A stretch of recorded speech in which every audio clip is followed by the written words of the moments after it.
Salut tout le monde et bienvenue pour une nouvelle vidéo. Aujourd'hui, on va parler des programmes qu'on voit fleurir un peu partout, qui sont à la mode, des programmes rapides et a priori efficaces, des programmes pour les bras en 10 minutes, des programmes pour les pectoraux, le dos en 25 minutes. On ne voit évidemment jamais de programme cuisses aussi rapide, peut-être en existe-t-il, mais je ne les ai pas vus. Et donc je voulais qu'on parle un peu en détail de tout ça, de combien de temps dure vraiment une séance, et pourquoi finalement il y a un petit problème avec ces programmes. Mais avant de commencer, je vous rappelle comme d'habitude, si ce n'est pas encore fait, que je vous propose de souscrire à ma formation gratuite à destination des pratiquants de musculation sans dopage. Ce sont les meilleurs conseils, mais vraiment les meilleurs conseils que je peux vous donner afin de vous éviter de perdre du temps, comme j'ai pu en perdre à mes débuts, et comme sans doute beaucoup d'entre vous en ont perdu à leur début, et vous êtes peut-être encore perdu aujourd'hui, c'est pour ça que je vous en parle. Ça réduira votre risque de blessure, et surtout ça vous permettra de mieux personnaliser votre programme d'entraînement. Donc ce sont des conseils que je n'aborde pas dans ces vidéos, pas dans mes podcasts non plus, les Super Physique Podcasts, ni dans mes articles.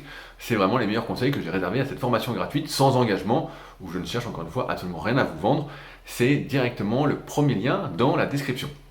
Donc cette semaine, je suis tombé sur ces petits programmes, notamment comment prendre des bras en 10 minutes. C'est mon associé sur Super Physique, Fabrice, qui m'en a parlé juste avant d'enregistrer le Super Physique Podcast, qui sort sur toutes les plateformes de podcast pour ceux qui chercheraient des contenus à écouter dans la bonne humeur. Il y a notamment le P-Log pour ceux qui sont habitués. Je ne vous en dis pas plus, vous pourrez aller découvrir ça. Et donc il me dit, j'ai fait un petit tour du web et je suis tombé sur des programmes de youtubeurs, de personnes qui font du contenu sur internet, où on fait les bras en 10 minutes. Et donc il regarde la vidéo et il se dit, mais qu'est-ce que c'est que ça? Toutes les séries sont enchaînées, c'est des super personnes dans tous les sens. Et forcément, la personne qui propose ce type de programme dit c'est un programme qui est super efficace, c'est un programme qui va nous faire prendre les bras, vous allez avoir les bras énormes avec ça, etc. Et ça fait quelques temps, Fabrice, tout comme moi-même, qu'on essaye de réduire un peu la durée de nos séances. Parce qu'il faut dire que, à force de s'entraîner, ça fait maintenant une vingtaine d'années que je m'entraîne, et oui, le temps passe quand même assez vite. Il y a un peu plus de temps pour mon associé Fabrice. Lui, il a commencé avant moi, et il est un peu plus vieux, donc ça doit faire 25 ou 26 ans. Et en fait, on en est arrivé à faire des séances qui durent rarement moins de 2h30 quand on inclut l'échauffement, les mobilisations, les étirements actifs, voire passifs en fin de séance. Parfois, les automassages, c'est des tensions qui ne veulent pas partir comme ça. Puis après, le temps de faire ces exercices.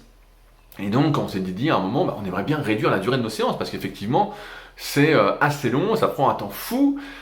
Et on aimerait que ça ne bouffe pas une demi-journée, sachant qu'on s'entraîne habituellement le matin. Moi, je suis plus du matin pour m'entraîner une fois que j'ai fini de travailler, on va dire. Et donc on se dit, si ça peut éviter de bouffer la matinée et qu'on peut finalement ne s'entraîner qu'une heure, comme certains nous disent qu'on voit parfois des types qui ont des bons physiques et qui font 5 fois 1 heure par semaine ou 4 fois 1 heure, puis on se dit, tiens, ce serait génial, etc., 4 fois 1 heure par semaine. Et donc, j'ai essayé de réduire la durée de mes séances pendant un petit moment, pendant quelques mois pour tout vous dire, et en fait, je me suis heurté au problème que je rencontre toujours habituellement quand j'essaye de faire ça.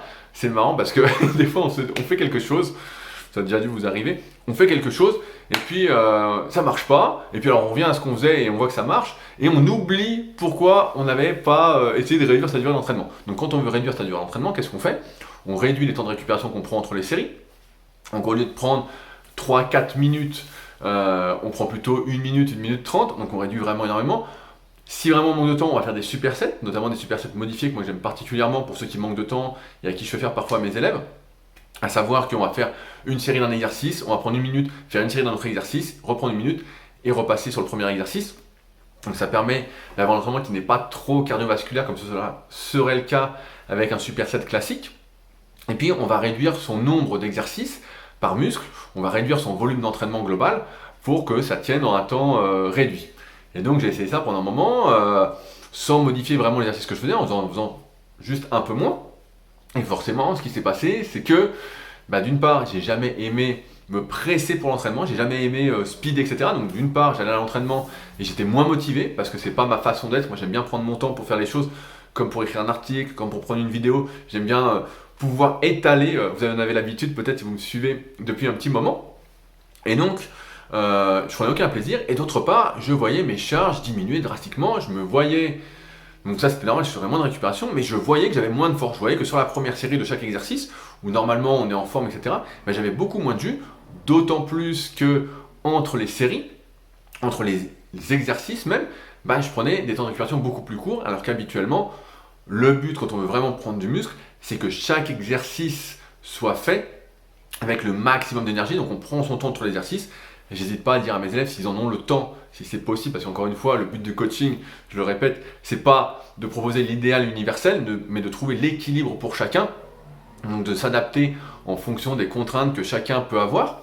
Donc souvent, ça implique forcément des compromis, contraintes d'ailleurs qui peuvent être la vie tout simplement, à savoir avoir une vie familiale, avoir un travail, prendre peut-être les transports en commun, avoir d'autres activités que la muscu, et ce qui est bien dans un sens aussi, mais qui vont impliquer un entraînement compromis, un équilibre pour chacun qui doit amener les meilleurs progrès en un minimum de temps. Et c'est pour ça qu'on est toujours à l'affût de ces programmes très rapides qui promettent monts et merveilles.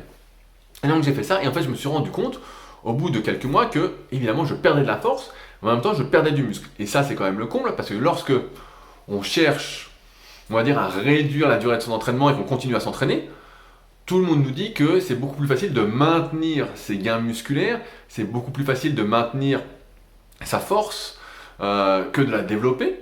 Et en fait, ce qui s'est passé pour moi et également pour Fabrice, alors on a beaucoup d'entraînement, c'est peut-être pour ça aussi, et on a un niveau qui est un peu plus élevé que la moyenne, des gens qui s'entraînent au fur et à mesure, heureusement j'ai envie de dire, j'ai perdu, j'ai envie de dire, je sais pas ce qu'on peut donner comme chiffre, mais je dirais une bonne dizaine de pourcents en termes de force, et une force qui n'est pas revenue au moment où j'ai repris mes entraînements classiques.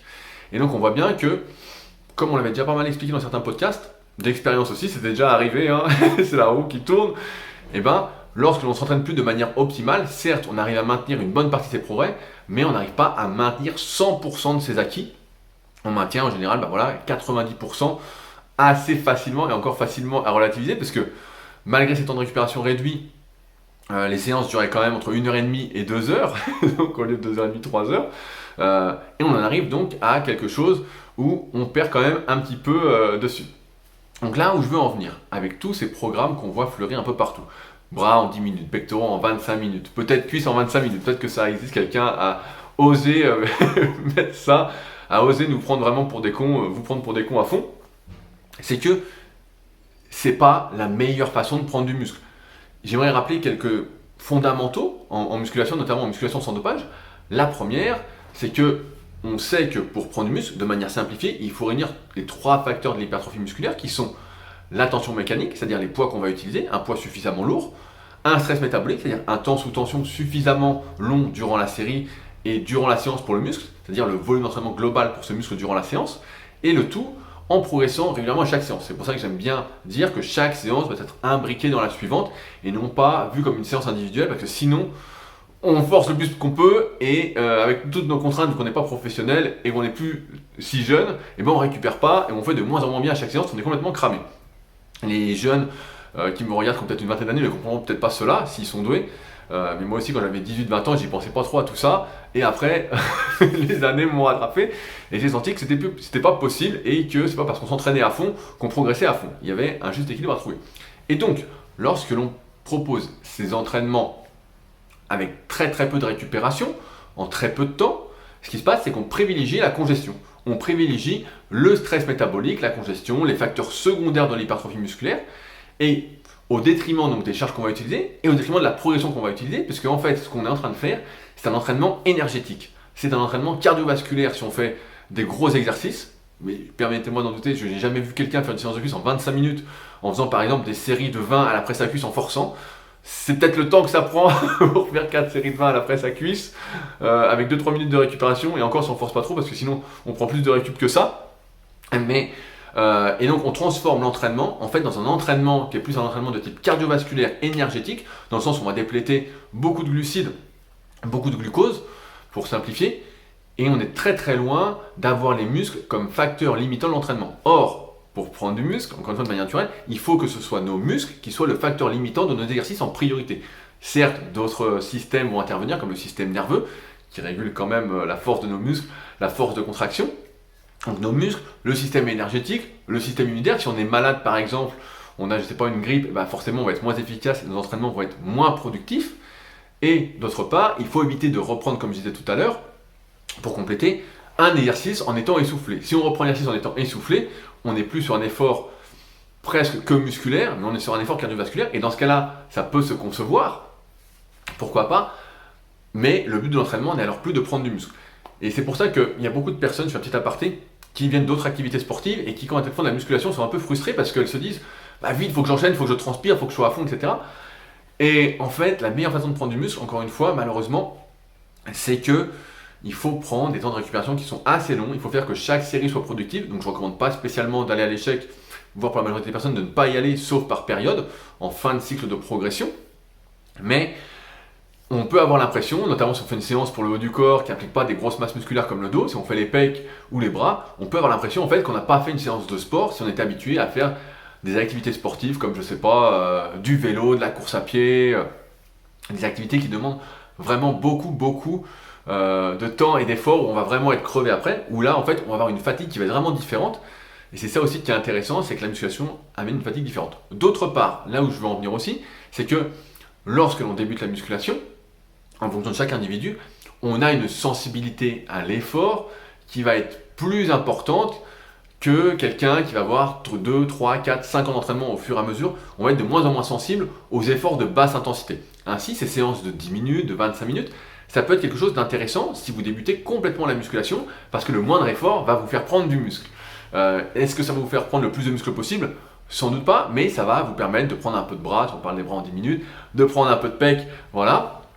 Mais au fur et à mesure, en fait, on est de moins en moins sensible aux efforts de basse intensité. Là, je dis basse intensité musculaire, puisque les charges, encore une fois, sont très réduites. On est plus sur un effort qui n'est pas musculaire, donc vous l'avez également bien compris. Et donc, au fur et à mesure, on doit vraiment s'investir dans l'entraînement. Et on en revient à ce que j'expliquais dans ma vidéo sur les limites en musculation, c'est que finalement, notre progression au fur et à mesure va être limitée par notre investissement. Il y a un moment, on ne va pas pouvoir allonger indéfiniment son entraînement. Et c'est pour ça que, pareil, souvent, on parle de mobilité, de capacité de mouvement, et on met des fois des exercices un peu tout en haut en disant c'est les meilleurs exercices, c'est ceux qu'il faut faire. Mais si on doit vraiment tout faire pour être bien, pour beaucoup de personnes, en tout cas pour beaucoup de personnes qui me contactent, pour tous ceux qui ont des problèmes, comme j'ai pu en avoir par le passé, et comme j'en ai encore de temps en temps que je dois résoudre, et bien en fait, il faut encore une fois faire des compromis, et on ne peut pas arriver à faire des séances de 45 minutes en disant que c'est super. 45 minutes, si je prends encore une fois mon exemple personnel, après 20 ans d'entraînement, des fois je n'ai fait qu'un seul exercice. Je prends un exemple, si je fais 4 fois 20 au curl incliné pour les bras, le temps d'arriver, de m'échauffer et de faire l'exercice, ça fait 45 minutes. Alors certes, j'ai les bras tout gonflés, énormes, etc. Et je ne vais pas faire beaucoup plus après en termes d'exercice.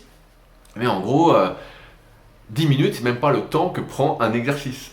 C'est même pas le temps que prend un exercice. Donc c'est ça qu'il faut avoir en tête. Et c'est pour ça que tous ces programmes un peu mensongers, les séances rapides, etc., il faut encore une fois les remettre dans leur contexte. C'est bien, voilà, si on débute la musculation, et encore, je dirais que si vous débutez la musculation, le but c'est quand même de prendre son temps pour bien apprendre les exercices. Et en 10 minutes, on peut peut-être apprendre un exercice, et encore, ça me paraît assez court. Mais mieux vaut prendre son temps. Et ça, c'est un truc que disait Jean Texier, que j'aimais bien, qui écrivait dans Les Mondes du Muscle, un vieux magazine un peu de référence que j'adorais lire quand j'étais adolescent. Il disait « Mieux vaut prendre son temps que de repasser trop rapidement ». Et il avait tout à fait raison. Mieux vaut vraiment attendre. Mieux vaut prendre 1 minute de plus qu'1 minute de moins. Et ça va vraiment vous aider à progresser. Est-ce que j'oublie quelque chose ? Je pense que non. Mais si jamais, comme d'habitude, sur le sujet, n'hésitez pas à utiliser l'espace commentaire pour laisser vos questions. Ou si vous avez besoin de précision, si jamais vous avez des questions également auxquelles vous souhaitez que je réponde, ça se passe sur les forums Superphysique, c'est ça la meilleure façon. Ou alors vous pouvez directement me contacter, je mets un lien également, contact directement en dessous. Encore une fois, c'est un des trucs que j'aime bien quand même avec la musculation, c'est que pour la majorité des individus, on doit mériter ses progrès. Certes, on n'a pas tous le même potentiel de développement, certes, il y a des personnes, comme je disais, qui avec 4 fois 1 heure vont se développer super bien, vont prendre de la force, ça va être incroyable, mais pour la majorité d'entre nous, il va falloir vraiment persévérer, mériter ses progrès, progresser sur le moyen long terme, avoir une certaine longévité, sans quoi, on va pas réussir vraiment à je perds mes mots, je vais aller trop vite, à se transformer. Mieux vaut toujours prendre son temps. Voilà ce qu'il faut retenir de cette vidéo. Et c'est pour ça que voilà, j'aime bien, parce qu'il y a quand même une notion de mérite, et après forcément une notion de mérite différente en fonction de l'individu, en fonction de son potentiel, en fonction de sa morphoanatomie, c'est tome 1 et 2 de la méthode Superphysique. Mais il y a cette notion quand même de persévérance, de longévité, et c'est pour ça que quand on est naturel, il faut toujours voir, comme je disais, les séances imbriquées les unes dans les autres. Il ne faut pas chercher à progresser le plus rapidement possible sur le court terme, mais vraiment laisser faire le temps, et c'est comme ça vraiment qu'on progresse. Pour ceux qui ont déjà vu ma vidéo d'évolution sur la chaîne, vous pouvez voir qu'il m'a fallu des années avant qu'on se rende compte que je faisais de la musculation. Et ça, c'est que de la persévérance et du mérite. Et c'est pour ça que j'aime beaucoup la musculation. Et c'est pour ça que je crois que beaucoup de personnes, encore une fois, peuvent vraiment se transformer, mais il ne s'agit pas de s'entraîner juste 1 an ou 2. C'est peut-être des choses que beaucoup ne veulent pas entendre, mais c'est vraiment sur le moyen et long terme. Et c'est certainement pas avec des programmes en 10-20 minutes que vous allez y arriver. J'ai envie de dire malheureusement et heureusement, tout dépend du point de vue où on se place. Avant de finir, j'allais oublier. J'ai reçu mes nouveaux exemplaires de ce magnifique livre, Le guide de la prise de masse au naturel, donc qui est mon dernier livre.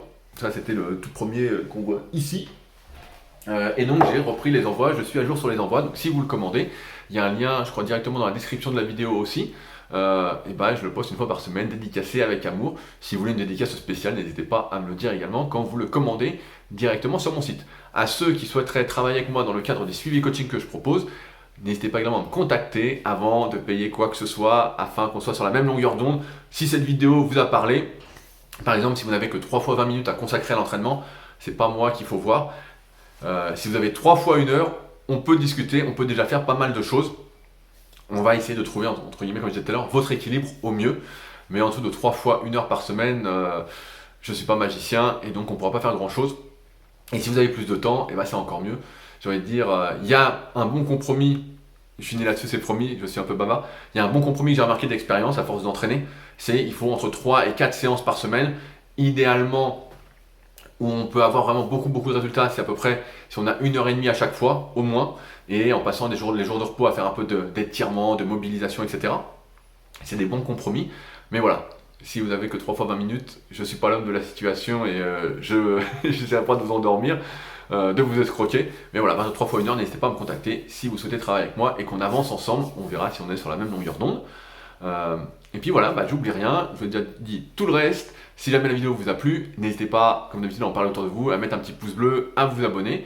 Et puis nous, on se retrouve de toute façon la semaine prochaine pour une nouvelle vidéo dans la bonne humeur. Allez, salut à tous!